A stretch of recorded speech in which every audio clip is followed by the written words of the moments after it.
Namaskar viewers, hello and welcome to this budget special broadcast on Sansad TV. I am Tina Jha. With me is my colleague Manoj Verma. So Finance Minister Nirmala Sitharaman presented the Union Budget 25-26 outlining what she called a roadmap for economic growth, social welfare and technological advancement with a strong push for agriculture, infrastructure, tax relief and digital transformation. The budget also stressed on defense modernization, cyber security and space exploration. The highlights include higher credit for farmers, tax cuts for the middle class, record investments in healthcare and education, and a focus on innovation and manufacturing. We'll have a detailed conversation with an important member from the budget makers team, Mr. Ajay Seth, Secretary, Department of Economic Affairs, about the objectives and the purpose behind some of the key announcements made in the budget this year. Thank you, sir, for your time. Welcome to Sansad TV. To begin with, and I know you've answered this question a number of times through the day today, but the biggest talking point has been the increased income tax exemption. So I'm going to begin by asking you about this much needed relief for the middle class, but help us understand the economics behind this decision. How is it aimed at boosting the economy? Two parts, Tina. One is the expectation of the middle class, which for long had expected a relief in the tax incidence on them. Second part, we have been hearing that the consumption part, that part of domestic economy needed a boost. And when the people are consuming more, it means that the private sector, plant and machinery, they get utilized better, they get into a more investment, it can be a very positive cycle. So this is something wherein the need of the economy and expectation of the people, especially expectation of the middle class, could gel well, and the government responded to both these requirements with a significant, very, very significant relief in the tax incidence. As a result, people earning up to 12 lakh rupees a year, which is 1 lakh rupees a month, effectively they will not have any tax incidence on them. Though the tax relief is not just for them, tax relief is for all because of the changes in the slab rates and the change in the slab limits as well.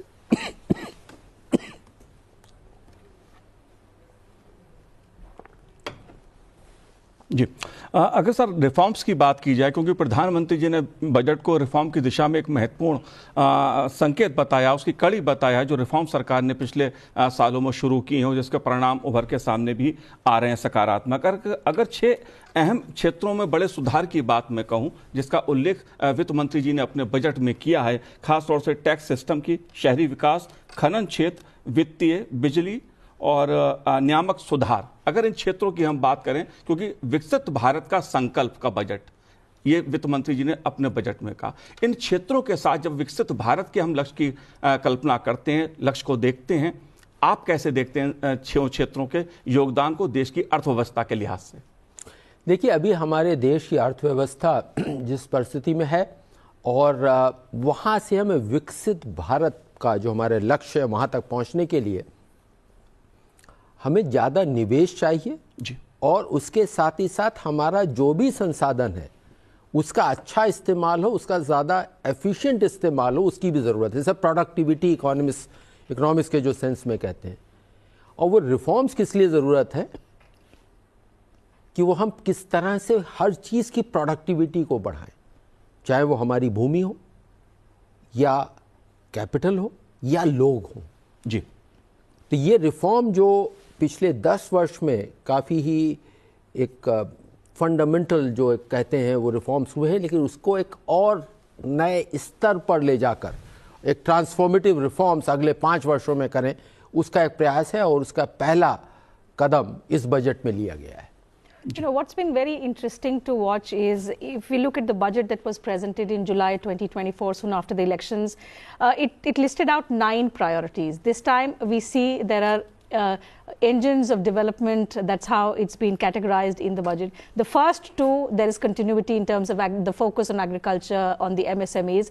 The third one, where you talk about investment as an engine of development, a new dimension is added, and which is investment in people. And that comes across as a very interesting idea. Since you've been part of the team formulating and putting across these important documents, what has been the thought behind this critical dimension which brings along the people and at the same time an assurance to them that whatever the government is doing is for your larger interest, you have to be part of this Viksit Bharat goal that we are trying to achieve? So, what was the 9 priorities in the July budget and 4 engines? This is a continuity is coming. It is getting a sharper focus. And if you recall that in the last 3 to 4 years, a lot of narrative, lot of discussion is coming, investing in the economy, infrastructure, a multiplier effect. Now, this budget brings a very strong focus on investing in people. And how it brings that focus is starting from young children, their nutrition level, increase the allocation, increase the rates of what the per child spend which happens. Then going on to the school education, setting up 50,000 Atal Tinkering Labs to inculcate inquisitiveness in children, exploration, sense of exploration. Then moving on to a digital education at secondary level. Then the skilling of youth, then higher education, artificial intelligence. So, investing into people, and not just about education, is also about better health. Plus, those urban workers, platform workers, taking care of their social security. So, investing in people is not that it was not being done in the past, it was. But this budget brings that paradigm shift, that when we talk about investment, we can't just have our attention to infrastructure, which is a physical infrastructure.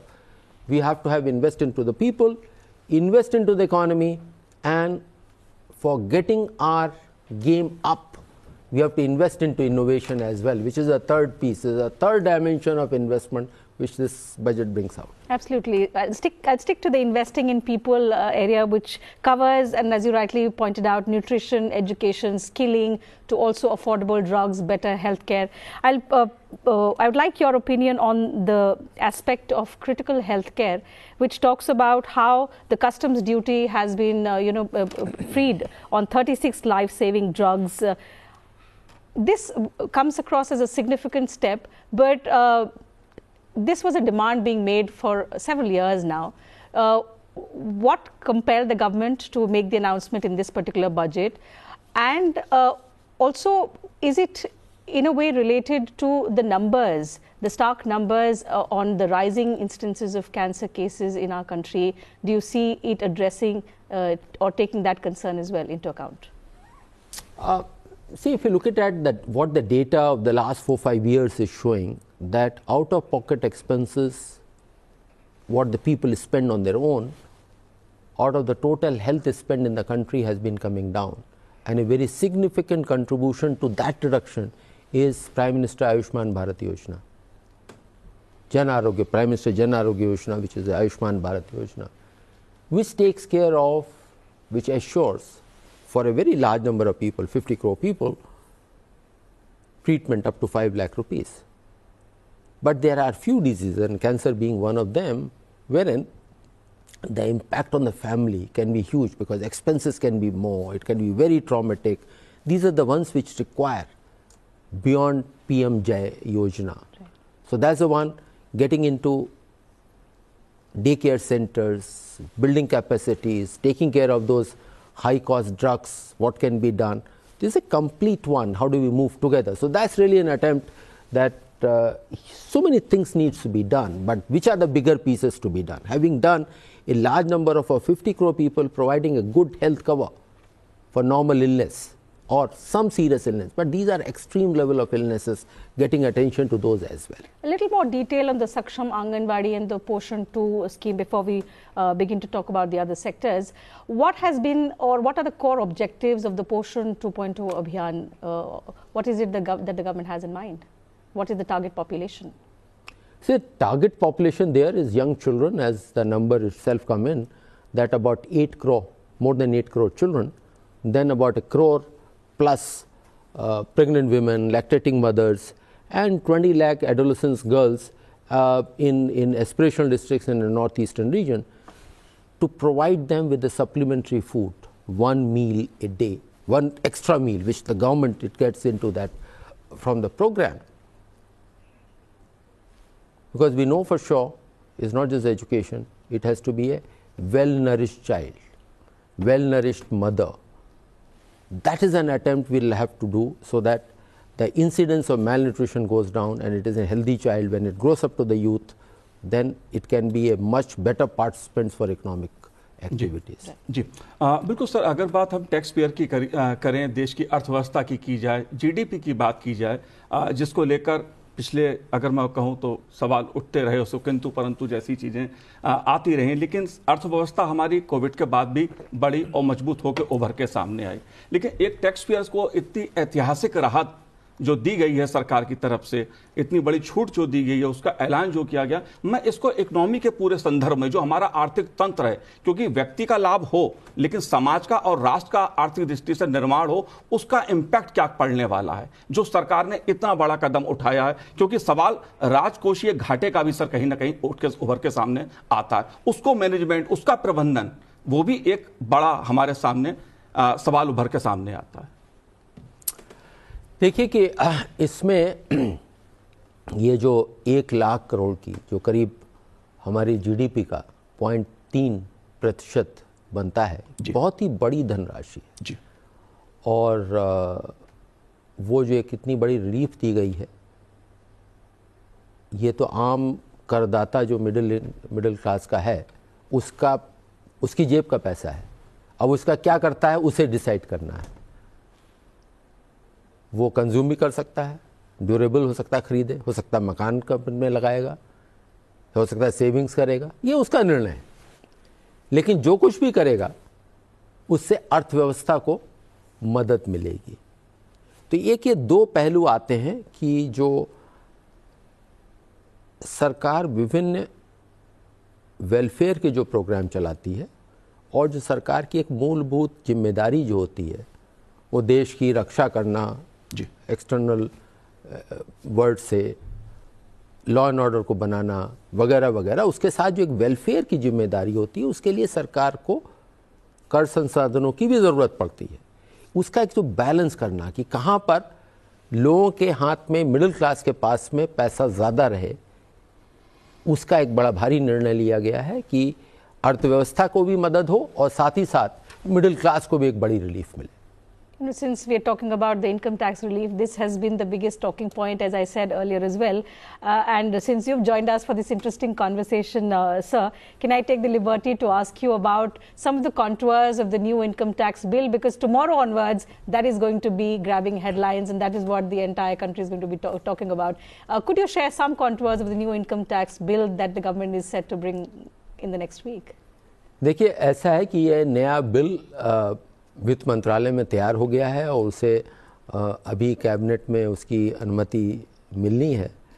तो मैं कुछ बहुत ज़्यादा तो उस पर विचार नहीं कर सकता हूँ, और वो मेरे जो सहयोगी हैं फाइनेंस सेक्रेटरी, रेवेन्यू सेक्रेटरी, वो ज़्यादा उस पर खुलासा कर सकते हैं। लेकिन एक अगर मैं क्या सिंप्लीफिकेशन का क्या उद्देश्य है, जो वित्त मंत्री जी ने भी कहा कि एक कानून ऐसा हो जिसे आम आदमी जो करदाता है, आम आदमी इस मतलब जो करदाता है वो समझ सके जी। उसके समझने के लिए किसी और की ज़रूरत ना हो, कि एक्सपर्ट की ज़रूरत है, एक सिंप्लीफाइड हो। दूसरा कि बहुत ज़्यादा लंबा चौड़ा नहीं होना चाहिए। तो अभी का जो सन 62 का या 61 का जो कानून है जी, उसमें 5 लाख से ज़्यादा शब्द हैं, और जो नया कानून बन के आया है उसमें आधे रह गए, 2,59,000। इतनी बड़ी किताब जो है वो छोटी सी रह जाएगी। तो एक सिंप्लीफाइड भी है, आम करदाता उसे समझ भी सकता है, और उसके साथ ही साथ उसका जो इम्प्लीमेंटेशन में भी आसान होता है। अगर बहुत ज़्यादा कॉम्प्लिकेटेड हमने नहीं बनाया है तो उसे एक सिंपल तरह से कानून बने, वो एक प्रयास है। Now, while we are talking about simplifying the measures, and we've seen several reformative measures that this government has undertaken to make it more transparent and make it more simple for everyone to understand. We've seen how the redundant laws have also been done away with. The economic survey very interestingly spoke about deregulation. What are the kind of efforts that we are seeing the government now take towards ensuring that we need to increase the private sector participation, and the government withdraws from areas where it's not needed. And we've heard this government make the statement that the government has no business to do business. देखिए, दो तीन पहलू पे आपने ये आपके सवाल से दो तीन पहलू निकल के आते हैं। पहली बात तो कि जो छोटा उद्यमी है या बड़ा उद्यमी है, उसकी सारे की सारी जो उसकी क्षमता है, जितना समय है, जो एनर्जी है, वो उसके उद्यम को चलाने के लिए होनी चाहिए, उसमें हो। वो कहीं एक फॉर्म भरना है, एक रिटर्न भरना है, कहीं कुछ इंस्पेक्शन के लिए कोई आ रहा है, उस सब में वेस्ट नहीं होना चाहिए जी। क्योंकि अभी तो हम कहते हैं कि वो एक इन्वेस्टमेंट किया, उस पर कितना रिटर्न मिला, रिटर्न ऑन इन्वेस्टमेंट की बात होती है। लेकिन अब हम जैसे हमारे एस्पिरेशंस, हमारी महत्वाकांक्षाएं बढ़ रही हैं, विकसित भारत तक पहुंचना है, प्रोडक्टिविटी की बात, तो हमें इस बात को भी ध्यान रखना है कि हमारे टाइम पे कितना रिटर्न मिल रहा है। तो ये एक प्रयास है कि जो इस बजट में भी कहा गया कि नॉन फाइनेंशियल सेक्टर और फाइनेंशियल सेक्टर में किस तरह से जो इंस्पेक्शंस हैं और जो कंप्लायंसेस हैं उसका भार कम हो, एक ट्रस्ट बेस्ड इकोनॉमिक गवर्नेंस बने, उसके ऊपर काम की बात है। और वो काम खाली केंद्र सरकार का नहीं, सभी सरकारों का है। 28 राज्य सरकारें, केंद्र सरकार, 29 सरकारों का ये काम है। उसमें कुछ केंद्र सरकार के काम है, बहुत ज़्यादा राज्य सरकारों के, लेकिन ये नहीं कि वो मेरा काम है, किसी और का काम, हम सबका काम है। इस प्रयास के साथ जो है हमें इसमें आगे बढ़ना है। क्योंकि आपने राज्य सरकारों की बात कही, कई सारी ऐसे प्लान्स में हमने देखा कि स्टेट्स के साथ एक कोलैबोरेशन की बात हो रही है। वो टूरिज्म सेंटर्स एस्टैब्लिश करने की बात हो या फिर इंफ्रास्ट्रक्चर से जुड़े प्लान्स हो, उसका क्या रोड मैप है? किस तरह से कोलैबोरेट करेंगे? कैसे स्टेट्स को एनकरेज करेंगे? उसको एग्जीक्यूट करने का क्या बेंचमार्क है? Will there be incentives to encourage the states to come in big and participate? उस ओर कैसे आगे बढ़ेंगे? दो चीज़ें, एक तो इसमें एक इंस्टीट्यूशनल अरेंजमेंट होता है और दूसरा एक इंसेंटिव की भी बात होती है। तो अगर मैं इंस्टीट्यूशनल अरेंजमेंट की बात करूं तो जो नीति आयोग की जो बैठकें होती हैं वहाँ पर राज्य सरकार वहाँ पर पार्टिसिपेट करती हैं। इसके अलावा पिछले 4 वर्षों से माननीय प्रधानमंत्री जी राज्यों के जो चीफ सेक्रेटरीज हैं, मुख्य सचिव जो हैं, उनके साथ 2 से ढाई दिन के बैठक होती है और उसमें प्रधानमंत्री जी खुद पूरा समय उपस्थित रहते हैं। और अभी जो पिछली चौथी बैठक हुई थी वो शायद 13-14 दिसंबर के बीच में हुई थी। वहाँ पर इस बात में भी चर्चा हुई थी। उसमें जो मेरे सहयोगी हैं, chief economic adviser doctor Nageswaran, उन्होंने भी प्रेजेंटेशन करा था। वहाँ पर भी डीरेगुलेशन की बात हुई थी। ये तो इंस्टीट्यूशनल मैकेनिज्म है कि राज्य उसमें क्या करेंगे, केंद्र सरकार क्या करेगा, कौन एक दूसरे से मदद कर सकता है। इस बजट में देखिए जो माइनिंग सेक्टर का है जी, उसमें माइनर मिनरल्स भी हैं, जैसे वो रेत, मिट्टी, जो रेत नहीं, जो घर बनाने में जो रेत इस्तेमाल होती है वो माइनर मिनरल है, जो आयरन हो रहा है वो मेजर मिनरल है। बेस्ट प्रैक्टिसेस क्या हैं, एक दूसरे से साझा करें रिफॉर्म्स के बारे में। ये तो सब इंस्टीट्यूशनल मैकेनिज्म की बात हुई। इसी में नीति आयोग ने एक जो तैयारी करी है, जिसका इस बजट में भी जिक्र हुआ है, इन्वेस्टमेंट फ्रेंडलीनेस इंडेक्स, ये एक कॉम्पिटिटिव कोऑपरेटिव फेडरलिज्म, वो प्रधानमंत्री जी अक्सर उस बारे में कहते हैं कि एक बड़ा ही एक सहयोगी प्रतिस्पर्धा होनी चाहिए जी, सबको साथ में लेके चलना है। किसी और ने करा, हम उससे हम सीखें, हमसे कोई और सीखेगा, इस तरह की जो बात है। ये तो हुई इंस्टीट्यूशनल मैकेनिज्म की बात। अब मैं ध्यान दिलाऊंगा कि क्या इंसेंटिव की बात है।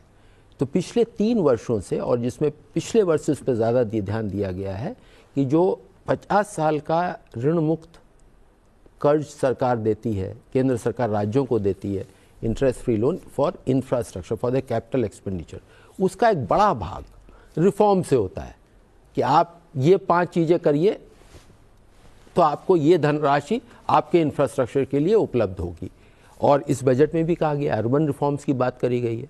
अब आज की तारीख में हम देखें कि जो बिल्डिंग बाई लॉज है, तो बिल्डिंग बाई लॉज में अक्सर ऐसा होता है कि भाई इतना सेट ऑफ यहाँ छोड़ना है, इतना सेट ऑफ वहाँ छोड़ना है, और आज शहरों में जो ज़मीन की कीमतें बढ़ रही हैं उसका कारण ये भी है कि जो भूमि की जो यूसेज है वो हमारा एफिशिएंट नहीं है।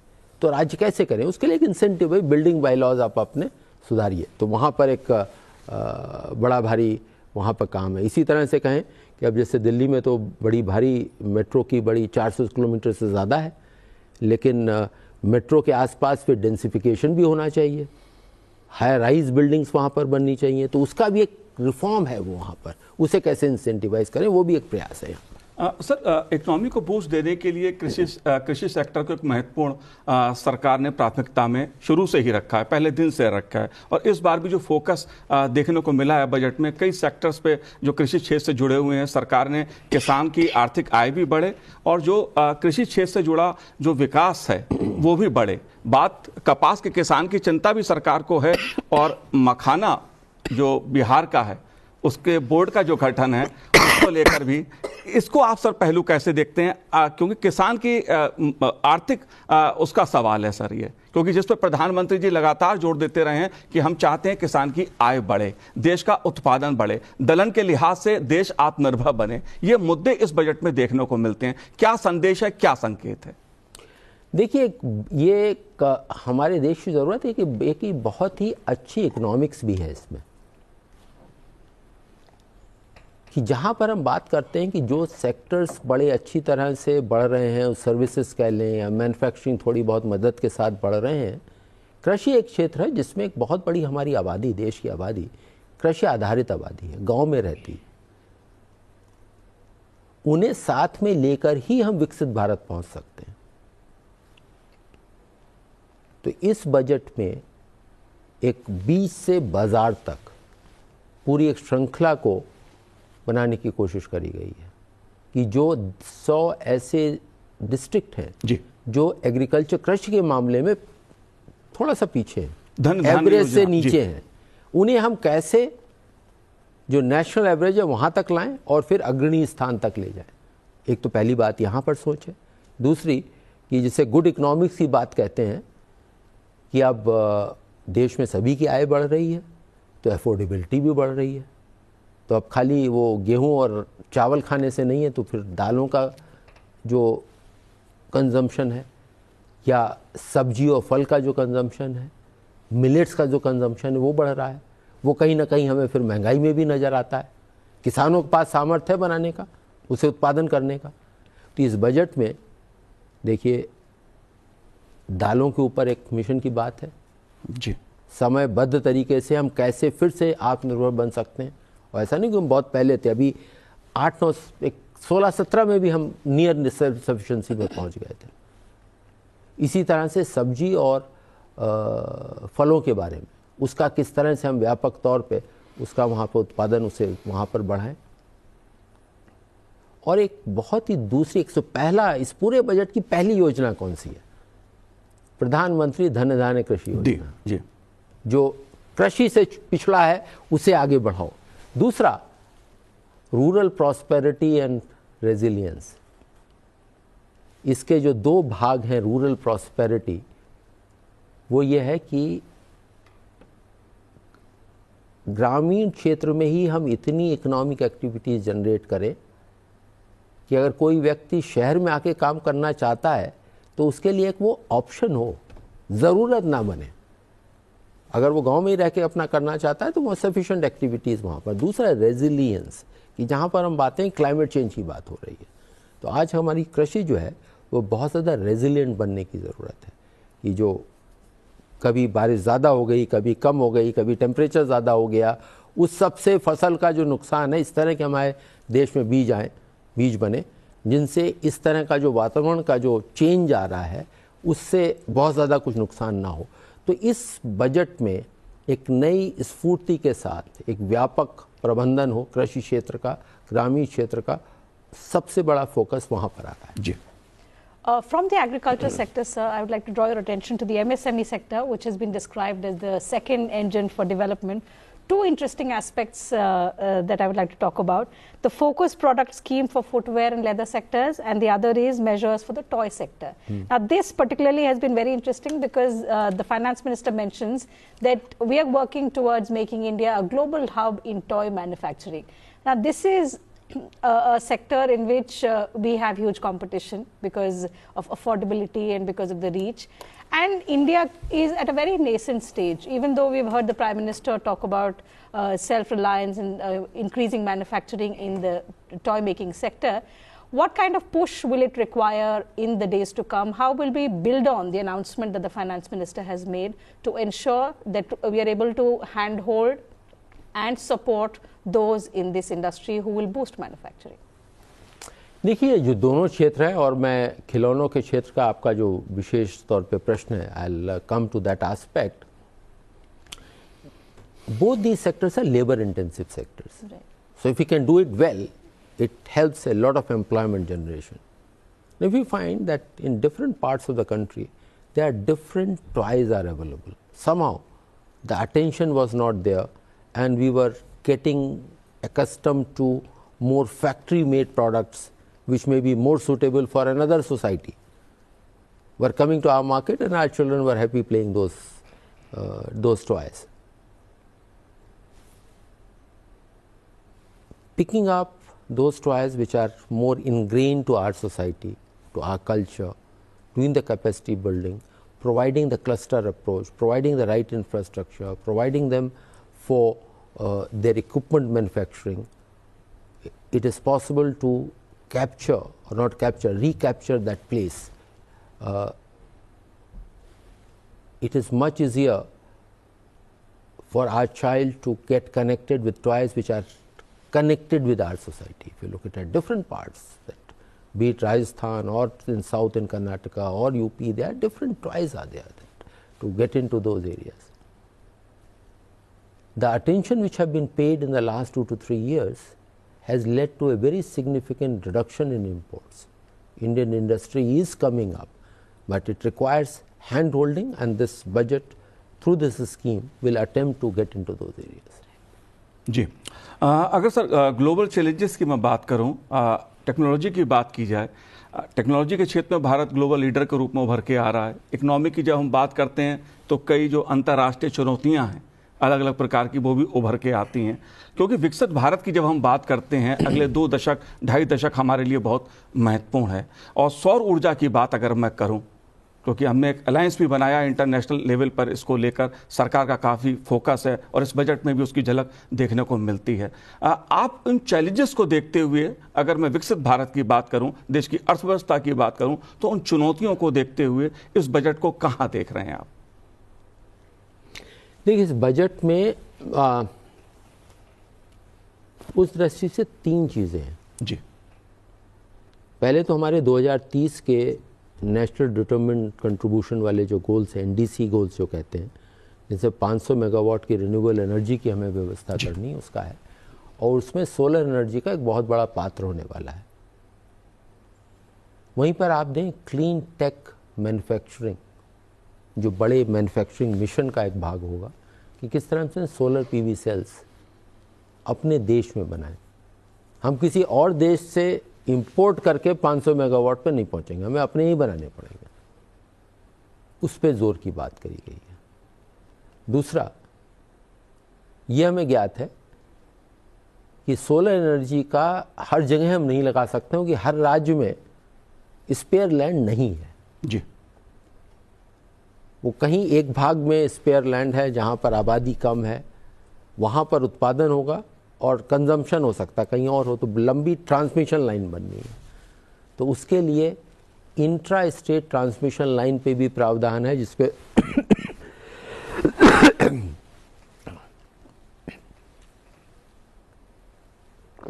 जहाँ पर एक इंसेंटिव की भी बात करेंगे। तीसरा बिंदु जो एक बहुत बड़ी महत्वाकांक्षी अनाउंसमेंट इसमें है, वो न्यूक्लियर एनर्जी का है, जहां पर प्राइवेट सेक्टर के साथ काम करते हुए स्मॉल मॉड्यूलर रिएक्टर बनाने की बात करी है। हिंदुस्तान में आज तक नहीं हुआ है। देश के जो अग्रणी देश हैं और इस टेक्नोलॉजी में सबसे अगर कोई आगे है वो यूनाइटेड स्टेट्स है। उन्हें भी अभी इस टेक्नोलॉजी को पूरी तरह से मास्टरी करके कमर्शियल स्टेट में लाने के लिए 7 से 8 साल लगेंगे। उसी टेक्नोलॉजी को हम अपने देश में प्राइवेट सेक्टर के साथ हासिल करने के लिए, खुद बनाने के लिए हम उस लक्ष्य पे आगे बढ़ें और उसमें 2 एक्ट अमेंड करने पड़ेंगे। उनकी भी घोषणा है। उनकी घोषणा से ये वहाँ से ये लक्ष्य निकलता है हमारा, एटॉमिक एनर्जी एक्ट और सिविल लायबिलिटीज़ एक्ट की जो अमेंडमेंट की बात है, उसका ऑफकोर्स उसका जो रेगुलेशन जो है, सुपरविजन जो है, वो सरकार के पास होगा। जो एटॉमिक एनर्जी रेगुलेटरी बोर्ड है वो उसका करेगा। तो इस बजट में जो आपने बात करी कि ये क्लीन एनर्जी वाला, ये 3 भाग हैं। और एक तो कन्वेंशनल है कि सोलर एनर्जी का, लेकिन वो दिन में 7 घंटे 8 घंटे उतनी उपलब्ध होती है, पूरे दिन भर जो है वो तो एटॉमिक एनर्जी मिलेगी फिर। जी सर, एक सवाल दिन भर आज पूछा जाता रहा हम लोगों से भी, क्योंकि सरकार ने बजट में इतनी अच्छी घोषणा की है जिसका लंबे समय से लोगों को इंतजार था। उससे जुड़ा सवाल अगर आप उसका उत्तर देना चाहें कि हाई इनकम वालों के लिए कौन सी जो टैक्स रिजिम है वो बेहतर है, पुरानी वाली सही रहेगी या नई वाली सही रहेगी, या दोनों सही हैं, क्या है सर? देखिए, सरकार जो है, जो निर्णय व्यक्तियों को लेने हैं वो व्यक्ति निर्णय लेंगे। सरकार व्यक्ति के बारे में, मतलब दोनों ही ऑप्शन है, पुरानी स्कीम भी, नई स्कीम भी है। अब नई स्कीम किसके लिए कितनी अट्रैक्टिव है वो समझेगा, पुरानी स्कीम किसके लिए कितनी अट्रैक्टिव है वो समझेगा। इसमें सरकार की तरफ से कहने की ज़रूरत नहीं है, लेकिन ये तो बड़ा स्पष्ट हो जाना चाहिए, मतलब कि लेकिन हो सकता है कि इस लोगों के लिए पुरानी स्कीम भी बड़ी अच्छी हो, क्योंकि वहाँ पर एग्जम्पशन काफ़ी सारे हैं। तो ये डिपेंड करता है कि किसकी क्या आदाय है और क्या इनकम है, और उसने कितने ज़्यादा एग्जम्पशंस ले रखे हैं, मतलब जो कहीं इन्वेस्ट करके उसका कुछ एग्जम्पशन ले रखा है। तो ये व्यक्तिगत निर्णय है, उसमें एक सरकारी अधिकारी के तौर पे मुझे अपना बताना उचित नहीं होगा। So that having been said, I think we'll have to wind up the program. Thank you, sir, for your time and sharing your insights on this very important day on the budget 25-26, which builds up on the Viksit Bharat roadmap and the vision, the collective resolve of 140 crore Indians to build a Viksit Bharat by 2047. Thank you once again for your time, and thank you very much to you viewers as well for your time.